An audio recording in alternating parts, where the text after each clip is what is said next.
జగన్మోహన్ రెడ్డి గారి 4 ఏళ్ల పరిపాలన ఎలా ఉందని మీ ఫీలింగ్స్? సూపర్. అందులో మళ్ళీ తిండికి లేకుండా పోయింది కదా, అందుకే సూపర్.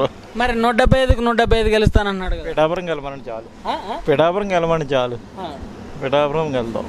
పిఠాపురంలో ఎవరు గెలుస్తారని మీరు అనుకున్నారు? చూడాలని క్యాండిడేట్ని బట్టి.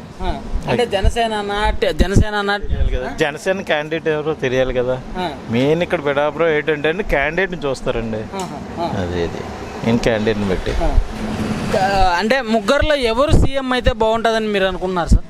ముగ్గురు అంటేనే ఓపెన్గా చెప్పనండి, నన్ను అడిగితే టీడీపీ జనసేన కలవాలి. కలిస్తే జగన్ రాడు. కిందటిసారి వీళ్ళిద్దరూ కలకన్నా ఇడిపోవడం వల్ల యాక్చువల్గా మా పిఠాపురం సీటే వైసీపీ పట్టుకుపోయింది. ఎందుకంటే అది దాన్ని బేస్ చేసుకుని చూసుకోవాలి అంతే. అంటే జగన్మోహన్ రెడ్డి గారు ధీమా ఏంటంటే మేము ప్రతి ఒక్కరికి నవరత్నాలు ఇస్తున్నాము, ఖచ్చితంగా ఈసారి మాకే ఓటేస్తారని కూడా మీరేమంటారండి ఆ పథకాలపై? అవన్నీ పథకాలే కదా, పథకాలే కదా. అంటే అదే ఆ పథకాలు ఆయన గెలిపిస్తాయని మీరు అనుకున్నారా? పథకాలు అంటే అందరికీ రావు కదండి. పథకాలు ఎంతమందికి వస్తాయండి? 80% పథకాలు రావు కదా. 80% ఆలోచిస్తారు కదా, 20% కదా పథకాలు వచ్చి. అందుకనండి చెప్పేసి పథకాలు ఉన్నంత వరకు పథకాల వాళ్ళు చూసుకుంటారు, మిగతా పథకాలు లేని వాళ్ళు ఆలోచిస్తారు కదండి, అంతే. పరిపాలన ఎలా ఉంది అనుకున్నాను? జగన్ గారి పరిపాలన ఎలా ఉంది అంటే బాగానే ఉంది, కానీ కూలోడికి మాత్రం ఏమీ రావట్లేదు. ఫస్ట్ ఇసుక పోయింది, కూలోడికి పని లేదు, ప్రతి ఇంటికి డబ్బులు ఇస్తున్నారు. ఇలా ఇస్తూ పోతే ఎన్నాళ్ళు ఉంటుంది మన ఆంధ్రప్రదేశ్. మరి ఆయనేమో నేను 175కి 175 గెలిచేస్తానంటున్నాడు కదా, దాని గురించి ఏమంటారు? ప్రతి ఇంటికి మేలు చేస్తున్నాడు కనుక గెలుస్తాడు. జాబులు ఇస్తున్నాడు, ఇంట్లో ప్రతి ఇంటికి 10,000 20,000 ఇస్తున్నాడు, అమ్మఒడి ఇస్తున్నాడు, ఇంజనీరింగ్ కాలేజీ డబ్బులు ఇస్తున్నాడు. కానీ రోడ్లు వేయట్లేదు, కూలోడికి సరిగా ఏది చేయట్లేదు. రోడ్లు వేయించి కూలోడికి సరిగా చేసాడంటే మీరు అన్నట్టుగా 170 సీట్లు మళ్ళీ వస్తాయి. ప్రతి ఒడికి మేలు చేస్తున్నాడు కదా, అతను ఏం చేశాడు అన్నది మనకు అనవసరం, మేలు చేస్తున్నాడు. ప్రజెంట్లో ఇలా ఎన్నిసార్లు గెలుస్తాడు, ఎన్ని సంవత్సరాలు నడుపుతారు, అది దృష్టిలో పెట్టుకోవాలి. అన్నట్ల మీద రేట్లు పెరిగిపోయినాయి, ఆ పాలన అయితే అసలు నచ్చలేదు. మాకైతే జనసేన కావాలి, వస్తే ఏదో మంచి చేస్తాడు అనిపిస్తుంది. పవన్ కళ్యాణ్ గారు ఒంటరిగా పోటీ చేస్తే బెస్ట్, టీడీపీతో కలిసి పోటీ చేస్తే బెస్ట్? ఒంటరిగా చేస్తే బెస్ట్ అనిపిస్తుంది. కానీ అంటే జగన్మోహన్ రెడ్డి గారి వాళ్ళు చెప్పేది ఏంటంటే ఆయన 3 పెళ్ళిళ్ళు చేసుకున్నాడు, జీవితం పైన ఆయనకు అవగాహన లేదు అని 3 పెళ్ళిళ్ళ గురించి ఎక్కువగా మాట్లాడారు. పెళ్ళికి రాజకీయాలకి సంబంధం ఏంటని? రెండేళ్ళకి సంబంధం లేదు కదా. రాజకీయం పెళ్ళి తన ఇష్టం, తన పర్సనల్ లైఫ్ ఉంది. యాజ్ ఏ స్టూడెంట్గా నువ్వు అంటే ఎందుకు పవన్ కళ్యాణ్ గారు రావాలనుకుంటున్నావు? నువ్వేమి ఆశిస్తున్నావు ఒక స్టూడెంట్గా పవన్ కళ్యాణ్ గారి దగ్గర నుంచి? స్టూడెంట్గా అంటే కాదు, కానీ మన అందరు జగన్ గారి పాలన చూసాం, ఎవరికి నచ్చలేదు. చంద్రబాబు పాలన చూసాం, మాకు పెద్దగా నచ్చలేదు. పవన్ కళ్యాణ్ వస్తే ఏమైనా మంచిగా చేస్తాడు అనిపిస్తుంది. అదే ఏ విధంగా? ఇప్పుడు మీరేం చదువుతున్నారు? ఇంటర్ సెకండ్ ఇయర్ చదువుతున్న విద్యార్థిగా మీరు పవన్ కళ్యాణ్ గారి దగ్గర నుంచి ఏం ఎక్స్పెక్ట్ చేస్తారు? ఏదో ఒక ఎక్స్పెక్టేషన్ ఉంటుంది కదా, ఊరినే ముఖ్యమంత్రి అవ్వాలని అనుకోరు కదా. అయితే ఏం చేస్తాడు? మంచి అంటే ఏంటి మంచి? ఎలా? ప్రతి పేద ఇంట్లోనే ఏదో మంచి చేస్తాడు అనిపిస్తుంది. ప్రతి అందరికీ నేను చెప్పాడు కదా కత్తిపూళ్ళ మీటింగ్లో, ప్రతి ఒక్కడికి 10 లక్షలు ఇస్తానన్నాడు. ఎందుకైనా మంచి చేస్తాడు అనిపిస్తుంది. ఆయన రావడం వల్ల ఈ 4 ఏళ్లలో మిడిల్ క్లాస్ వాళ్ళు ఇంకా పేదవాడు ఇంకా పేదవాడు అయిపోయాడు, నేర చరిత్ర పెరిగింది, దోపిడీలు పెరిగాయి అనేసి పవన్ కళ్యాణ్ గారు అంటున్నారు. దాని గురించి మరి మీరేమంటారు? అంటే ప్రజెంట్ బేసిక్గా మన స్టేట్ విడిపోయేటప్పటికే మన రాష్ట్ర పరిస్థితి ఆర్థికంగా బాగాలేదు. ఇంకోటి ఏంటంటే ఎలాంటి ఇన్ఫ్రాస్ట్రక్చర్ కానీ ఇండస్ట్రీస్ కానీ ఏమీ లేవు. మనం మిగిలిన బడ్జెట్ కాకుండా లాస్ట్ బడ్జెట్లో వచ్చాం. జగన్ ముఖ్యమంత్రి అయ్యే టైంకే దాదాపుగా 3 లక్షల కోట్ల అప్పుల రాష్ట్రం ఉంది. ఈవేళ 6 లక్షల కోట్లకి వెళ్ళింది. దాని తగ్గట్టుగానే సంక్షేమాలు ఇవన్నీ ఎక్కువ ఉన్నాయి, అవి కొంచెం తగ్గిస్తే మరింత బాగుంటుంది. అదే ఉచిత పథకాలు పెట్టి జనాలు సోమరపోతులు చేస్తున్నారు అన్నారు, దాని గురించి అది ఒక రకంగా చెప్పాలంటే సిచ్యువేషన్ ప్రకారం మన ఏపీలో లేబర్ ఎక్కువ అండి, బిలో మిడిల్ క్లాస్ ఎక్కువ, ఇండస్ట్రియల్ తక్కువ. ఇప్పటికిప్పుడు ఇండస్ట్రియల్ రావాలంటే సెంట్రల్ గవర్నమెంట్ అన్న ఆదుకోవాలి. ఇంకోటి ఏంటంటే ఇప్పుడున్న సిచ్యువేషన్లో గవర్నమెంట్ తరఫున ఎలాంటి ఇండస్ట్రీలు లేవు. ప్రైవేట్ సెక్టర్ రావాలని అంటే వాళ్ళకి ఇక్కడ అంత ఇన్ఫ్రాస్ట్రక్చర్ లేక రావడానికి ముందుకు రావట్లేదు. కానీ మరి ప్రజలను ఆదుకోవాలంటే తప్పదు, కొద్దిగా చేయాల్సి వస్తుంది. అదండి. కత్తిపాటి సభలో వారాహి యాత్రలో పవన్ కళ్యాణ్ గారు మాట్లాడుతూ బాబాయిని చంపిన అబ్బాయి మనకు ముఖ్యమంత్రిగా అవసరమా అన్నారు. మీరేమంటారు? అది పొలిటికల్గా వీళ్ళ అధికారులు ఉన్నప్పుడు అక్కడ మంటలు, ఇక్కడ అధికారులు ఉన్నప్పుడు వీళ్ళ మంటల్లో జరుగుతూ ఉంటుంటాయి. అది అది ఏంటంటే చట్టం చూసుకుంటూ పోతూ ఉంటుంది. పొలిటికల్గా వాళ్ళు చేయాలి కాబట్టి కామెంట్ చేస్తూ ఉంటారు. ఫస్ట్ అది కాకుండా ఆయన ఓపెన్గా ఎన్ని సీట్లు పోటీ చేయగలుగుతాడు, ఎంతవరకు గెలవగలుగుతాడు, అది ప్రకటించి ఉంటే బాగుండేది. అది సేమ్ ఎగ్జాక్ట్లీ వాళ్ళు ఏమన్నారంటే 175కు 175 పోటీ చేసే దమ్ముందని వైసీపీ వాళ్ళు అడుగుతుంటే 175 నియోజకవర్గాలకు రోడ్లు వేసే దమ్ము మీకుందా అనేసి జనసేన నాదెండ్ల మనోహర్ గారు అంటున్నారు. మీరేమంటారండి దాని గురించి? అది రోడ్లు అనేది ఏంటంటే ఆర్థిక బడ్జెట్తో కూడిన వ్యవహారం అండి. ఎలక్షన్ ఓటింగ్ అనేది ఏంటంటే పబ్లిక్ ప్రజలు నాయకుడి మీద ఉన్న నమ్మకంతో జరిగేదండి. రెండింటికి సంబంధం లేని సిచ్యువేషన్. ఇప్పుడు రోడ్లు వేయడం అనేది 100%. నేను ఒక జగన్ గారిని అభిమానించినప్పుడు కూడా, నేను వైఎస్ఆర్ కాంగ్రెస్ పార్టీని కాదు, నేను ఎక్కడ బయట జాబ్ చేసుకున్నాను, కానీ బేసిక్గా నేషనల్ వైడ్ చూసుకుంటే అన్ని సీఎంలు అన్ని రాష్ట్రాల పరిస్థితులు చూసుకుంటే కనుక ఇక్కడ బ్యాలెన్స్ జరుగుతుందని నా అనుభవం, అది నా వ్యక్తిగతంగా. కాబట్టి ఈ రోడ్లు అనేది ఏంటంటే మనకు 2 years కోవిడ్లో ఆల్మోస్ట్ లాస్. ముందే మనకి సంవత్సరానికి 150,000 కూడా ఇన్కమ్ లేని స్టేట్ మంది, 150,000 కోట్లు కూడా ఇన్కమ్ లేని స్టేట్ అండి. పక్క రాష్ట్రం ఉందంటే 6 లక్షల కోట్ల పైన ఆదాయం ఉన్న స్టేట్ తెలంగాణ. కాబట్టి అక్కడ జనాభా తక్కువ. ఇక్కడ మన ఏపీలో ఉందంటే 60 లక్షల పైన వైట్ రేషన్ కార్డులు. తెలంగాణ ఉందంటే ఇవాళ 30 లక్షలు కూడా లేదు. గత ప్రభుత్వం ఉన్నప్పుడు 45 లక్షలే, టీడీపీ గవర్నమెంట్ ఉన్నప్పుడు వైట్ రేషన్ కార్డులు. ఇవాళ పెన్షన్దారులు గత ప్రభుత్వంలో 35 లక్షలే, ఇవాళ పెన్షన్దారులు 70 లక్షల మంది ఉన్నారు. ఇలాగ సంక్షేమానికి ప్రాధాన్యత ఇవ్వడం వల్ల కొద్దిగా రోడ్ల విషయంలో వెనకబడ్డారని అనుకుంటున్నాను. దాని తగ్గట్టుగా ఆదాయం కూడా లేదండి ఫస్ట్ థింగ్ స్టేట్కి. ఆ ఉన్నదాన్ని చేసుకోవడంలో కొద్దిగా రోడ్ల విషయంలో అయితే ఇబ్బంది అయితే ఉంది. అదే కొత్త బిల్డింగులు కట్టే శక్తి లేదు, ఉన్న బిల్డింగులు కూల్చేశాడు. ఒక రాజధానిని కట్టే శక్తి లేదు, 3 రాజధానులు అనేసి కుక్కలు చింపిన విస్తరణ చేశాడు రాష్ట్రాన్ని అనేసి ప్రతిపక్ష వాళ్ళు అంటున్నారు. అసలు వీటిపైన మీ ఒపీనియన్? ఆల్మోస్ట్ గతంలో మనకి ఇప్పుడు ఆంధ్రప్రదేశ్ ఏర్పడి కూడా 70 ఏళ్ళు పైన అయిపోయినట్టుంది దగ్గర నాకు తెలిసి. ఆంధ్రప్రదేశ్ వచ్చి ఉండి కూడా ఒక 60 సంవత్సరాలు ఎంత అవుతున్నట్టుంది. మనం చెన్నై నుంచి కర్నూలు నుంచి ఇక్కడికి హైదరాబాద్ వచ్చాం. నేను గతంలో హైదరాబాద్లో 20 సంవత్సరాలుగా ఉన్న వ్యక్తినండి నేను. ఈ 20 సంవత్సరాల పాటు కూడా అక్కడ ఉన్నప్పుడు కూడానండి a state not only central government కూడా, మన ఏదో టీడీపీయో లేకపోతే ఇంకో పార్టీ అని కాదు, సెంట్రల్ గవర్నమెంట్ కూడా ఇవాళ హైదరాబాద్లో కొన్ని సెంట్రల్ గవర్నమెంట్ కంపెనీస్, ఒక బిహెచ్ఎల్ కానీ, ఒక బిఈఎల్ కానీ, ఒక ఈసీఎల్ కానీ, ఒక డిఆర్డిఎల్ కానీ, ఇలాంటి 38 సంస్థలు. అంటే ప్రత్యక్షంగా ఒక 10 నుంచి 20 వేల మంది ఎంప్లాయీస్ ఉంటారు. పరోక్షంగా ప్రతి కంపెనీకి ఒక 50 నుంచి 1,00,000 మంది ఉంటారు. ఇలాంటి కంపెనీస్ అన్నింటిని కూడా ఇంతకాలం బట్టి ఉమ్మడి ఆంధ్రప్రదేశ్ ఉన్నంతకాలం కూడా అన్యాయం ఎలా జరిగిందంటే ఈ ఫ్యాక్టరీస్ అన్నీ కూడా హైదరాబాద్ చుట్టూనే పెట్టారు. ఇవాళ ఏమైపోయిందంటే చక్కటి ప్లేట్లో ఫుడ్ పెడితే హ్యాపీగా కూర్చొని తినే పొజిషన్లో తెలంగాణ ప్రజలు ఉన్నారు, గవర్నమెంట్ ఉంది, హ్యాపీ అది. కానీ అదే టైంలో మన politicians, senior politicians, YS Rajasekhara Reddy గారు అవ్వచ్చు, అంతకుముందు ఉన్న ఎవరు మన చంద్రబాబు నాయుడు గారు అవ్వచ్చు, ఎన్టీఆర్ గారు అవ్వచ్చు, అంతకుముందు ఉన్న కాంగ్రెస్ రూలింగ్లో ఉన్నప్పుడు చేసిన సీఎంలు కావచ్చు, కనీసం ఈ డిస్ట్రిబ్యూట్ చేసి వైజాగ్ అని, లేకపోతే తిరుపతి అని, లేకపోతే మనకున్న రాజమండ్రి అని, లేకపోతే విజయవాడ అని కొన్ని సెంట్రల్ గవర్నమెంట్ కంపెనీస్ ఇటు వచ్చి ఉంటే ఈవేళ హైదరాబాద్ గురించి చాలా అంత డిమాండ్ చేయకపోయేది.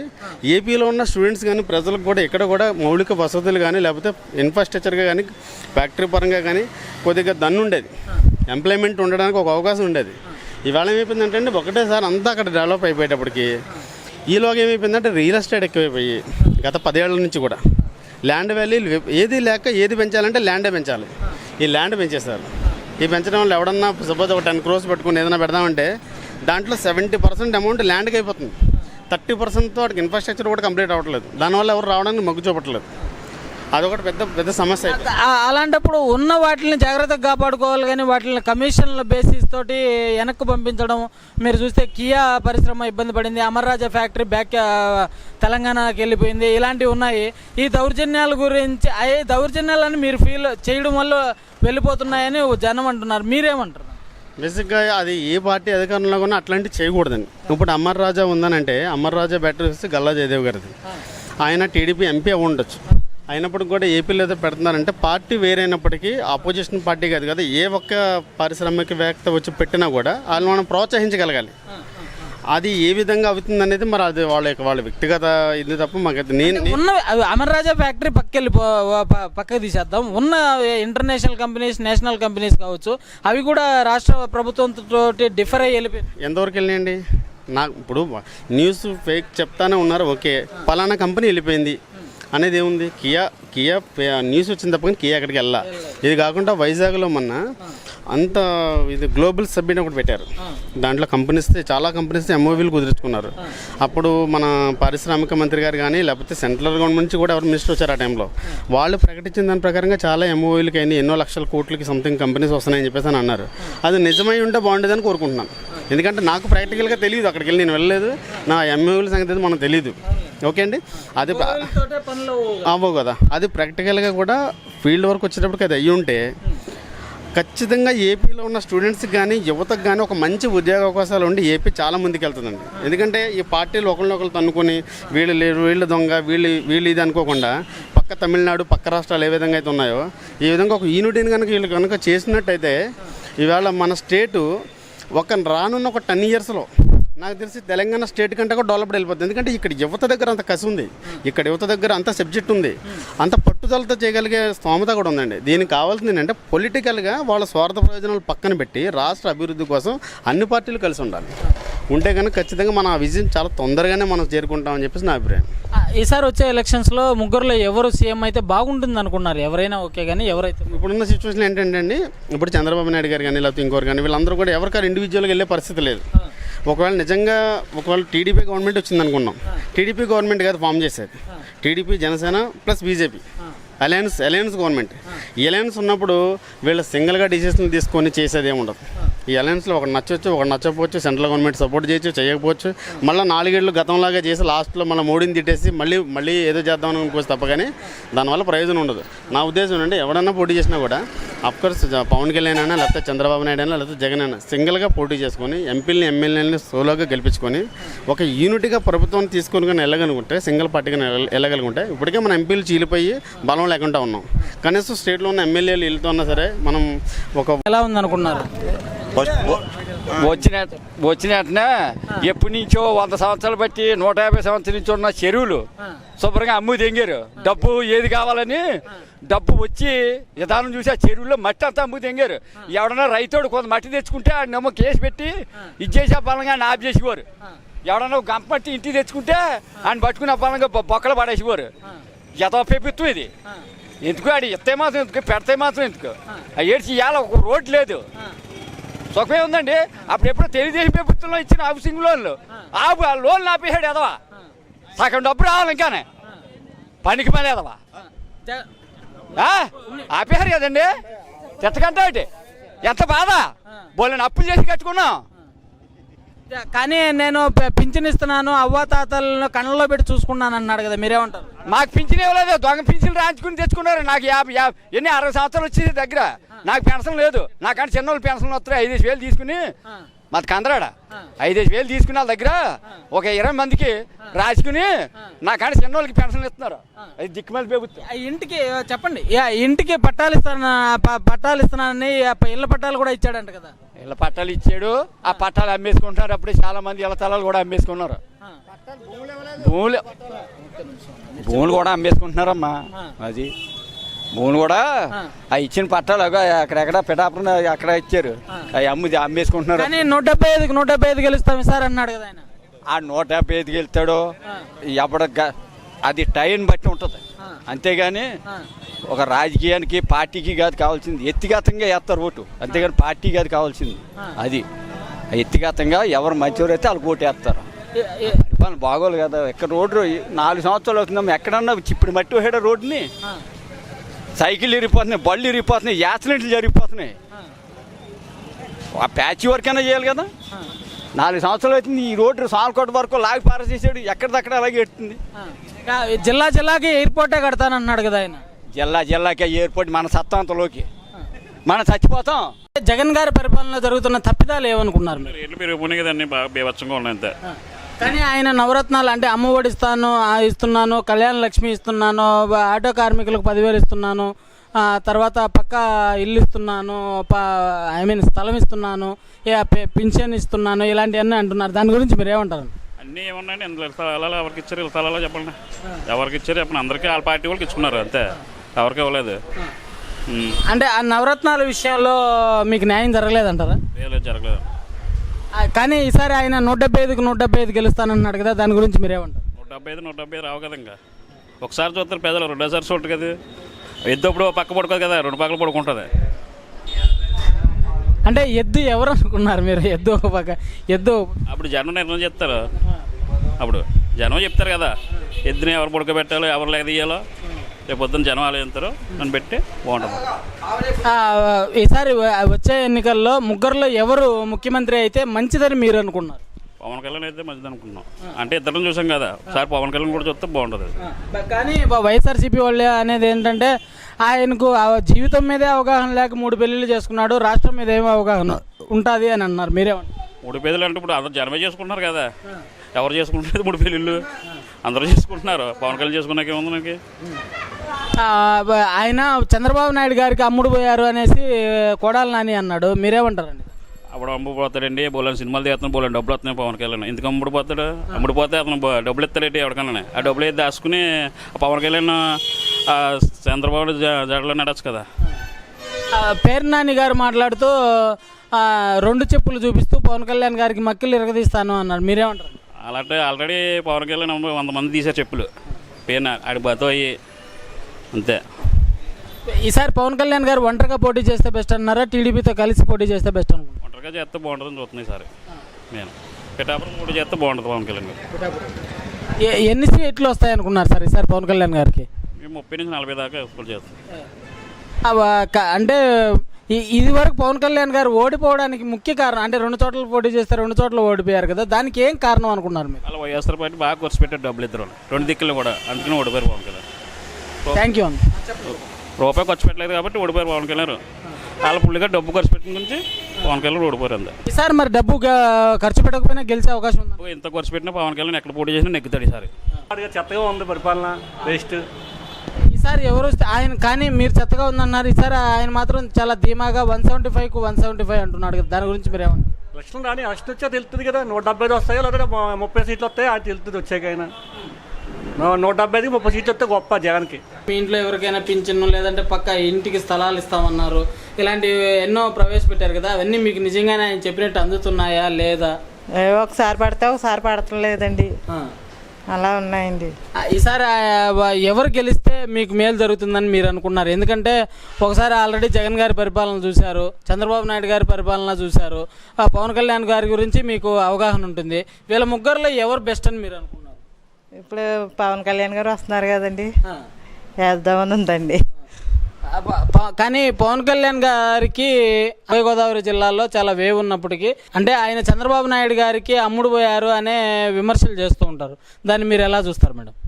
ఇంకా దాని మీద ఏమీ రాలేదు కదండి. మామూలుగా ఆయన మంచి వ్యక్తి, మంచిగా చేస్తాడని. అంటే 3 పెళ్ళిళ్ళ గురించి విమర్శిస్తూ ఉంటారు కదా, దాని గురించి మీరు? పర్సనలీ మనకి ఎందుకండి, మనకి ప్రజలకు మంచి చేశారా లేదా అన్నదే చూసుకోవాలి కానీ, అంతే కదండి.